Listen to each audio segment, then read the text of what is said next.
Hey everyone, Laszlo Montgomery here. Thanks for tuning in to the Chinese Sayings Podcast. Today we have a short one. In fact, in all the years of this educational family program, this just may be the shortest one ever. But that doesn't diminish the lesson it teaches. All of us, all over the world, grew up with our own versions of this Chengyu, Kong Rong让梨. This one harkens back to my younger days growing up in Chicago and reading Highlights magazine, that popular American children's periodical that first came out in 1946. Aside from all the educational stories and features, Highlights also included moral lessons that were conveyed through the comic strip Goofus and Gallant.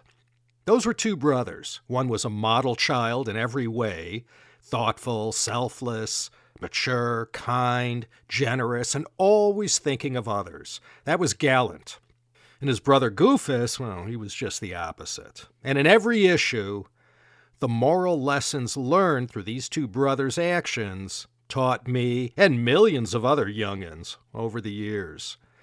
Well, in China, they didn't have Goofus and Gallant, but they did offer up the same moral lessons, which I guess kind of shows how humanity and human decency is universal.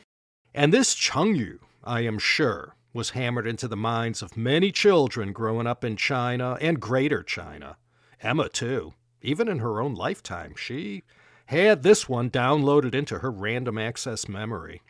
And to teach all the youngins growing up, whenever their parents saw them straying from these virtues or displaying selfish behavior, they'd make sure to tell their kids to be like Kong Rong. He's the star of our Chinese saying today. Kong Rong Rang Li. His name was Kong Rong. Rang means to give way, to give ground, yield, give up, offer, and to allow. And a li is a pear, the fruit. Kong Rong gives up the pear. Hard to say what that means without having had this story pounded into you during your childhood. This story, it may be a fable, but Kong Rong, he was a real person. He has his own Wikipedia page and everything. And he lived during the Eastern Han between the years 153 and 208. He was a famous literatus and court official, as well as a 20th generation descendant of Confucius, who he shared a surname with. Kong Rong was also one of the 7 scholars of the Jian'an period, the Jian'an Qizi, whose poetry was highly regarded in its day and throughout Chinese history.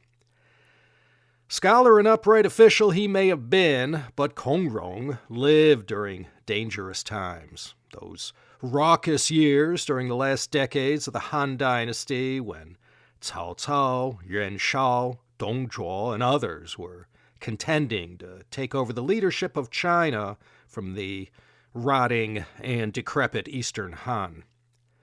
Kong Rong was an outspoken critic of Cao Cao, whose policies he always had something unflattering to say about, and he let it all hang out and feared not any retribution from this unpredictable warlord.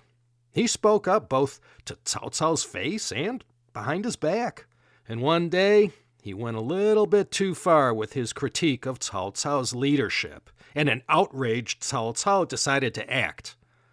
He not only had Kong Rong executed, he also killed his whole family. And despite his untimely death, Kong Rong lived on both in the poems that he left behind and in the following story from his younger days. Now, this tale comes from multiple sources, but it was first recorded in the New History of the Tales of the World, the Shishuo Xinyu, written in the beginning of the Northern and Southern Dynasties period. And this volume was a collection of recordings of the words and deeds of famous people up to that period in the 5th century. It's not technically a history, since it doesn't follow the strict generic conventions required of a history. So this work is classified as a xiaoshuo, or fiction. And it goes like this. When Kong Rong was about 4 years old, he and his 5 elder brothers and 1 younger brother were offered a bowl of pears to share. Kong Rong was handed the bowl of fruit first and told to take one and offer the rest to his siblings. So he stuck his little hand in the bowl and pulled out the smallest pear. And then he handed the bowl to his brothers, who each selected the remaining larger-sized pears. And the adults around him saw this and asked, "Oh, why did you give away all the largest pears?" And Kong Rong replied, "I am the smallest, so by rights, I should have the smallest pear." And his father asked him, "But what about your younger brother? He's younger than you, yet you handed him a larger pear. Shouldn't you have handed him the smallest pear?" And Kong Rong replied, "He is younger than me, and as his elder brother, I should look out for him." Everyone exclaimed at his precocity and predicted great things for him in the future. So Kong Rong Rang Li, Kong Rong gives up a pear. Even to this day, this fable is taught to children and shows that one is never too young to start practicing virtue, wisdom, and maturity. So Kong Rong Rang Li, the story of Kong Rong and the pears, became so famous and oft-cited that by the Song dynasty, centuries after Kong Rong lived, it was included in the three-character classic, or the Sanzi Jing, a work written in easily memorizable three-character sentences that was used to teach children literacy and the basic Confucian principles.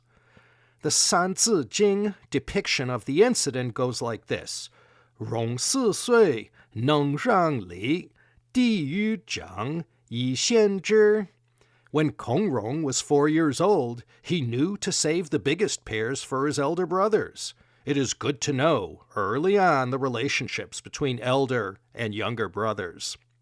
So, that's the story of Kong Rong, a renowned writer in the Confucian tradition from 2,000 years ago. He was celebrated for his poetry, but better remembered for this Chengyu, Kong Rong Rang Li. Okay, my thanks to Emma over in the Chengyu Yanqiu Zhongxin. She has a younger sister, and for sure, whenever her parents handed her a bowl of pears, she knew to take the smaller one for herself and hand the bigger one to her baby sister. Kong Rong Rang Li, a lesson for us all. Okay, that's it, ladies and gentlemen. This is Laszlo Montgomery, once again signing off from Los Angeles. Do consider coming back again next time for another exciting episode of the Chinese Sayings Podcast.